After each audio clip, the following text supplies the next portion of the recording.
Estamos de volta com o nosso programa Eclésia dessa noite. Nosso programa é ao vivo, toda terça-feira. E nesse programa, nessa conversa dessa semana, a gente está falando sobre Santa Faustina Kowalska, pois ontem, dia 5 de outubro, a igreja comemora a memória de Santa Faustina, porque é a data de falecimento de Santa Faustina, que morreu no dia 5 de outubro. A gente já falou diversas vezes sobre a devoção da Divina Misericórdia, que tem tudo a ver com Santa Faustina, já que Jesus apareceu a Santa Faustina e mostrou o desejo, então, de fundar essa devoção chamada Divina Misericórdia. Mas no programa de hoje, a gente está focando mais na vida de Santa Faustina, né? Lembrando que para todo mundo que ligar no telefone que está no seu vídeo, que vai aparecer daqui a pouquinho, mandar e-mail ou até mesmo mensagem via WhatsApp, que os nossos contatos ficam aí o tempo todo disponível para você, vira e mexe, aparece aí no seu vídeo. É só ligar para a gente que no final do programa vamos sortear aqui um livro que é uma biografia de Santa Faustina Kowalska, de uma autora polonesa, da terra de Santa Faustina. É claro que está traduzido para o português, mas olha, o senhor já leu esse livro, Padre Guido? Sim, já conheço. Eu não cheguei a ler, eu só dei uma folheada aqui antes do programa. Sim. Parece muito rico esse livro, hein, Padre Guido? Sim, Parece muito bom. São mais de 400 páginas, né? É escrito de uma maneira muito clara, porque a autora deste livro, Dona Eva, uma grande jornalista polonesa, ela fez questão de resumir, inclusive, os vários diários que Santa Faustina escreveu. Portanto, apresenta o caminho da santidade conforme as palavras mesmo de Jesus. E as devoções, que daqui a pouco vamos explicar melhor, certo, que Jesus aponta, ela descreve, digamos assim, tintim por tintim, com todos os pormenores, e no final nós ficamos muito agradecidos também a esta grande santa por ter conseguido transmitir a palavra de Jesus, que é mais um estímulo rumo à santificação pessoal e também de todos nós, né? Então, liga para a gente, ou então manda um e-mail ou mensagem via WhatsApp, a gente vai sortear no final do programa essa biografia de Santa Faustina. Padre Guido, antes da gente continuar falando sobre a trajetória, a vida mesmo de Santa Faustina, e falar também sobre os seus escritos, o seu diário, que já chegou pergunta, inclusive, sobre isso. Você que mandou pergunta, aguenta aí que já a gente vai responder a sua pergunta aqui, que é muito boa. Sobre os documentos, como a igreja aprovou, etc., tudo isso. Queria que o senhor respondesse aquela pergunta que eu fiz no bloco anterior. Sim. Que a gente entra nesse assunto toda vez que a gente fala sobre alguma coisa que envolve revelações particulares. Que é o caso aqui, uma revelação particular de Nosso Senhor Jesus Cristo para Santa Faustina Kowalska. Como é que a igreja encara isso para todos os fiéis? Porque a igreja, ela cuida de gente no mundo inteiro. A igreja católica, inclusive a palavra católica tem tudo a ver com isso, é universal, é para todo mundo. E se trata de uma revelação particular, uma revelação privada. Porque a revelação oficial, a revelação divina, a nossa história de salvação, que começou lá atrás com os patriarcas, com os 10 mandamentos e tudo que aconteceu lá no Antigo Testamento, até chegar à plenitude dos tempos, com o nosso Senhor Jesus Cristo, a encarnação do Verbo, etc., toda a revelação divina, a nossa história de salvação e a revelação divina, se encerra com a morte do último apóstolo. O último apóstolo, inclusive, a morrer foi São João. Então, depois da morte do último apóstolo, acabou. A revelação divina já está encerrada. Mas durante os séculos, e nesses 20 séculos para cá, muita coisa aconteceu, né, Padre Guido? Por exemplo, essa revelação particular. Sim. A pergunta é bem clara e direta. Esse tipo de conteúdo que Jesus revelou a Santa Faustina faz parte da revelação divina? Não, porque nós não temos novidades, digamos assim, de revelações extraordinárias. Tudo que Jesus manifesta para Santa Faustina, como também para qualquer outra pessoa que hoje de modelo de santidade, é sempre uma ajuda a mais para poder alcançar a mesma santidade. Certo. Jesus não interfere absolutamente sobre pontos doutrinais. Como você falou muito bem, já terminou com a presença de Jesus. Tudo que diz respeito à doutrina não será nada acrescentado. São todos meios que Jesus, e Nossa Senhora também, nas frequentes aparições, usam para poder estimular a pessoa humana a alcançar a santidade. Então, nesse caso, já que esse conteúdo, vamos dizer assim, está dentro da revelação divina, é correto afirmar, Padre Guido, que pelo fato de da igreja não encontrar nesses escritos de Santa Faustina, ou poderia ser, como o senhor disse, nos conteúdos da história de Fátima, ou de Lourdes, Sim, ou Santa Margarida Maria Alacoque, por exemplo, pelo fato da igreja não encontrar nada que está contra ou que está diferente da revelação divina, por isso que ela aprova o culto? Perfeito. Isto é, aonde se reza, aonde uma pessoa muda até a sua vida para o melhor diante de Deus, a igreja nunca colocará um impedimento ou um obstáculo. Certo. Por isso, eu posso acreditar em tudo que Santa Faustina Kowalska recebeu, posso também pessoalmente não acreditar. A igreja não me obriga. Certo. Porém, tudo que ela escreve é dentro da fé cristã.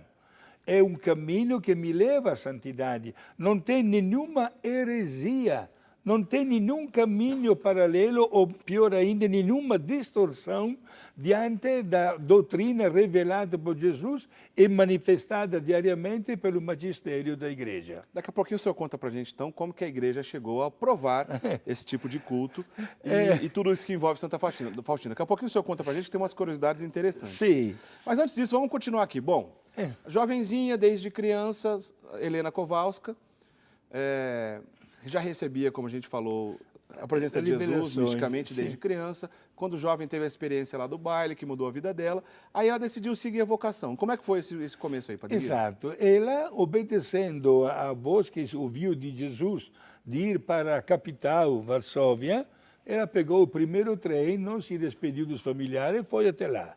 Quando deixou a estação ferroviária lá de Varsóvia, ela entrou numa igreja. Um padre estava celebrando a missa e logo se manifestou Jesus, que lhe disse: aguarda que termina a missa e vai dialogar com aquele padre que está celebrando.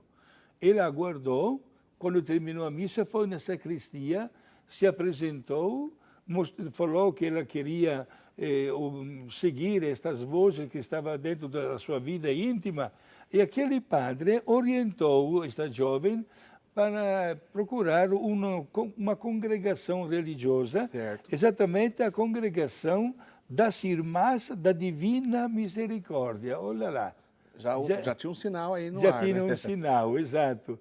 E as Irmãs da Divina Misericórdia, diante, digamos assim, da pobreza desta jovem, que não tinha o dote necessário conforme as exigências da época, aceitaram Helena como membro da comunidade, trabalhando ao mesmo tempo na lavanderia para sustentar a sua mesma vida dentro do convento. Certo. E aí ela cresceu e mostrou sinais de verdadeira vocação para a vida religiosa, até o ponto que fizeram a vestição religiosa, onde ela recebeu não só o hábito, mas também um nome novo, o nome de Maria Faustina. Foi aí então que ela deixou o nome de batismo, que era Helena, sim, e passou a ser conhecida como Maria Faustina. Maria Faustina, sim. E ela foi transferida quase que logo em seguida para a casa desta congregação das Irmãs da Divina Misericórdia em Cracóvia. Certo. Por qual motivo? Não é que ela não se adaptou, mas não tinha uma boa saúde. E as religiosas pensavam que, quem sabe, voltando a respirar o ar da cidade onde ela nasceu, né, poderia até melhorar. E alguns anos depois desta vida religiosa cheia de revelações, entre aspas, como ela mesma escreveu no seu diário, por ordem do seu confessor, que daqui a pouco vamos apresentá-lo, ela perdeu a conta das revelações. Isto parece que houve um período que Jesus lhe aparecia todos os dias, com um destaque sempre na parte da tarde. Olha só. Sim, exato. E esta religiosa, trabalhando nos serviços mais humildes, chegou a fazer também a sua profissão perpétua. Agora, gente, veja só, quais são os caminhos que às vezes Deus coloca na nossa vida que são uma agradável surpresa. Uma religiosa que faz os votos perpétuos se consagra para sempre no carisma daquela congregação.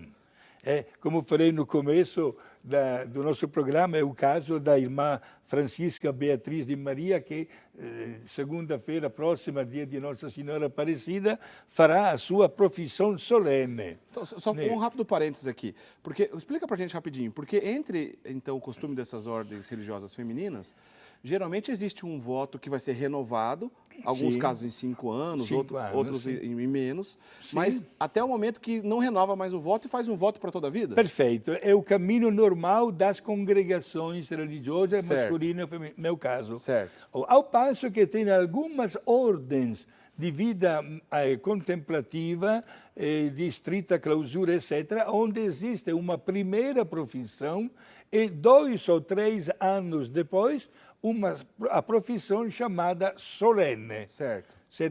Não se espera os 4, 5 ou 6 anos.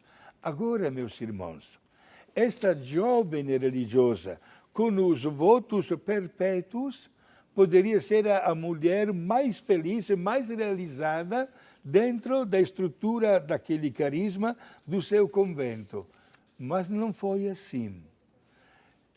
Maria Faustina, ela começou a idear na sua cabeça que a sua congregação poderia ser mais contemplativa, dedicar mais tempo à vida da adoração, do silêncio, da meditação, da leitura dos sagrados textos, etc.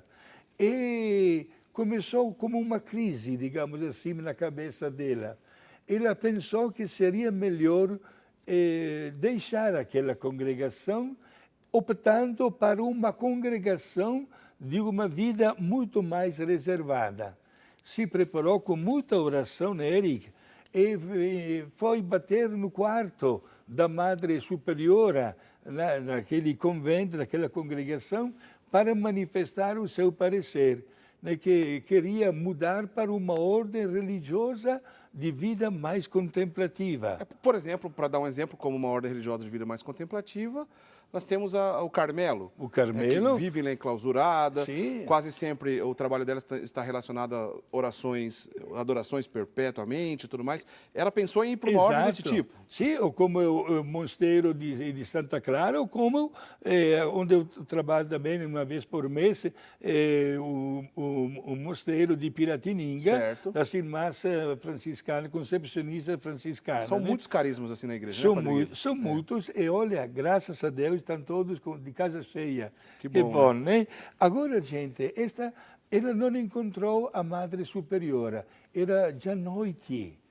Ela tinha até sacrificado 1 ou 2 horas do merecido descanso noturno para depois fazer este pedido para a Madre Superiora daquela congregação.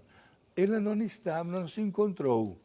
Quando Maria Faustina voltou para o seu quarto, imaginem, meus amigos telespectadores, o que ela encontrou no quarto? Jesus. Ele próprio estava lá. Ele próprio estava lá. E Jesus, usamos a palavra bem clara, lhe deu uma bronca. Como? Você acaba de fazer os votos perpétuos e agora já está pensando em desistir. Não, esta é a tua congregação. Procura perseverar nesta congregação. Este é o caminho que eu estou traçando para você. E mais uma vez, Madre Maria Faustina obedeceu a Jesus. Se Jesus tinha a intenção de inaugurar na igreja um novo momento, uma nova devoção, tão linda, tão maravilhosa como a devoção da Divina Misericórdia, ele escolheu mesmo essa casa religiosa, as Irmãs Sim. da Divina Misericórdia, conduziu essa filha querida, que era Helena, conhecida depois como Faustina, e não queria que ela saísse de lá, ele queria que tudo acontecesse lá. Agora, Padre Guido, uma maneira muito interessante de Jesus agir, quem, por exemplo, tem o Diário de Santa Faustina, ou se tiver oportunidade, compre o Diário de Santa Faustina, que está tudo isso bem claro lá no Diário de Santa Faustina. Mas esse próprio Diário de Santa Faustina, pois ela mesma escreveu, Sim. teve a participação do seu diretor espiritual. E nesse caso, Padre Guido, é tão bonito ver como o próprio Jesus usava essa pedagogia com ela, porque ora, em alguns momentos da relação ali mística de Jesus com Santa Faustina, ele não falava diretamente, ele dizia, vá até o teu diretor espiritual, pois a minha vontade vai ser revelada através da boca dele. usando do sacerdote para, inclusive, para acontecer a providência de Deus na vida dela. E esse diretor espiritual teve uma importância muito grande nisso, né, Padre Guido? Exato. Para responder, no caso prático de Madre Faustina, esta dinâmica ou esta metodologia de uma direção espiritual é fundamental na vida até hoje, não somente dos seminaristas, mas também nós até de sacerdotes. É importante, meus amigos, os encontros para manifestar as situações que se apresentam na nossa vida, ter uma orientação. Olha, também quantas vezes eu recebo ligações até de bispos, por exemplo, até a respeito de passagens bíblicas. Já que a especialidade do senhor é Bíblia, o senhor é doutor em Bíblia. Olha, não veja só ter a humildade e a necessidade de ter uma orientação. Olha o Papa nestes dias. Poderia tomar decisões como chefe da igreja, não? Ele prefere ouvir a voz de bispos, de cardeais, de técnicos também, de pessoas leigas formadas, para ter um parecer exatamente global até da igreja. Certo. No caso prático agora de Santa Faustina, eis que o seu diretor espiritual, Padre Miguel Sopoćko, da Polônia, ele também, inclusive, já é beato. Já é beato, o diretor espiritual dela já é beato. Olha que bom ter um diretor espiritual beato, e daqui a pouco também será canonizado. O nome dele é Miguel? Sopoćko. Sopoćko, sim. Foi ele que começou a orientar Faustina como pôr em prática as revelações de Jesus, sobretudo porque Jesus fez um pedido até meio estranho dentro de um convento religioso, um pedido de um quadro. Jesus queria que se fizesse um quadro com uma imagem dele e conforme as dicas que ele daria de fazer este quadro. Esse assunto do quadro é um capítulo à parte que a gente vai conversar já, até porque a gente está acabando esse bloco, Padre Guido, não vai dar tempo de entrar no assunto do quadro. Mas para ficar bem claro, pela orientação do Padre Miguel, o diretor espiritual dela, que já é beato, foi só por isso que ela foi escrever? Uma das primeiras coisas que ela fez foi obedecer a este diretor espiritual, que ele disse, procura colocar por escrito tudo o que te aconteceu. E ele escreveu exatamente que a primeira aparição de Jesus foi quando ele estava com 7 anos. Provavelmente, se ele não tivesse pedido, ela não teria escrito esse diário. Não teria escrito. Inclusive, volto a repetir que, do ponto de vista cultural, era fraquíssima. Ela chegou a fazer somente os primeiros 3 aninhos do primeiro grau. Certo. Depois deixou completamente os estudos. É uma grande mística. É aqui que a igreja também tira o chapéu, como se diz, diante de um fenômeno assim. Como é que uma pessoa que não tem qualidade, não tem cultura, não tem preparo cultural, consegue escrever até estes diários, que até hoje são uma fonte de sabedoria? Olha, eu gostaria, não, porque ele está com os bilhetes nas mãos que estão chegando. Muitas participações aqui. Mas olha, a pessoa que for sorteada, que vai receber este livro, gente, não se lê de um dia para o outro este livro. Vem na vontade de parar em várias páginas, tamanha a importância das expressões que Santa Faustina escreveu nos seus diários. Então vamos fazer assim, Padre Guido, no próximo bloco, além do senhor explicar para a gente essa história aí do quadro, da pintura, como Jesus orientou a ela, aliás, a gente vai mostrar, inclusive, a imagem do quadro original, o primeiro que foi pintado e Santa Faustina aprovou, e o que ficou mais conhecido depois. A gente vai mostrar a diferença entre eles aí na sequência, você vai explicar isso para a gente. Certo. Mas eu quero deixar bem claro, vou fazer a pergunta aqui dos 2 telespectadores que mandaram aqui para a gente. Uma telespectadora, Karen Bacarim Gomes, está dizendo, olha, eu e meu marido Júnior, a gente sempre acompanha o programa, são da cidade de Leme, aqui pertinho, Leme, e a pergunta é o seguinte, por que o processo de reconhecimento da veracidade sobre as visões de Santa Faustina, por que ele demorou tanto? Porque realmente a história diz que demorou demais para ser aprovado. É que o mesmo assunto aqui de outro telespectador, o José Rodrigues, ele está dizendo o seguinte, por que o diário de Santa Faustina, ou seja, isso mesmo que a gente está dizendo que ela mesma escreveu, e esse tipo de devoção chegou a ser proibido a sua propagação. Então, eu queria que o senhor explicasse para a gente por que isso aconteceu. Essa história é interessantíssima. Depois do próximo bloco, o Padre Guido vai explicar. Rapidinho, Só mandar aqui alguns abraços para alguns telespectadores que já estão mandando aqui para a gente. Por exemplo, Josivan Fernando, do Nascimento, da cidade lá de Icó, no Ceará, está mandando aqui sua mensagem para fazer a sua ligação e o e-mail, para a gente colocar o nome no sorteio. A Maria de Céia Medeiros, de Paraíba do Sul, Rio de Janeiro, também vai participar do sorteio. Olga Maria Silva, Areal, Paraíba, vai participar do sorteio. Joana Dark, que belo nome, hein? Joana Dark, quarto, de Alegre, no Espírito Santo. Manuel Enéas, de São Paulo. Aliás, ô diretor, a gente está com o canal aberto, a TV Século XXI está com o canal aberto lá em São Paulo agora, né? Provavelmente o Manuel Enéas, canal 19 lá em São Paulo, provavelmente o Manuel Enéas deve estar acompanhando a gente pelo canal 19 lá em São Paulo, que é um recente canal da TV Século XXI lá na cidade de São Paulo. Maria de Céia Medeiros, da Paraíba do Sul, do Rio de Janeiro também. Marlene Gonçalves Cupertino da Silva, de Caratinga. Ah, peraí, o diretor está me explicando aqui que eu falei uma coisa errada. Então, só terminando aqui, a Marlene Gonçalves, de Caratinga, Minas Gerais, também mandou aqui para a gente, entre outros. Para fazer parte do sorteio, todo mundo vai para a urna. O canal em São Paulo, na qual a TV Século XXI está sendo transmitido, é o canal 59. 19 é a região de Limeira, aqui no interior de São Paulo. Então, em São Paulo, canal 59. A gente tem canais espalhados pelo Brasil todo, mas você pode acompanhar também pelo site da Rede Século XXI, que a gente sempre divulga aqui. Bom, Padre Guido, muita coisa ainda. A pergunta desses dois telespectadores foram muito boas. Sim. Daqui a pouquinho o senhor responde, que a gente vai para o intervalo agora já já. A gente está de volta, não sai daí.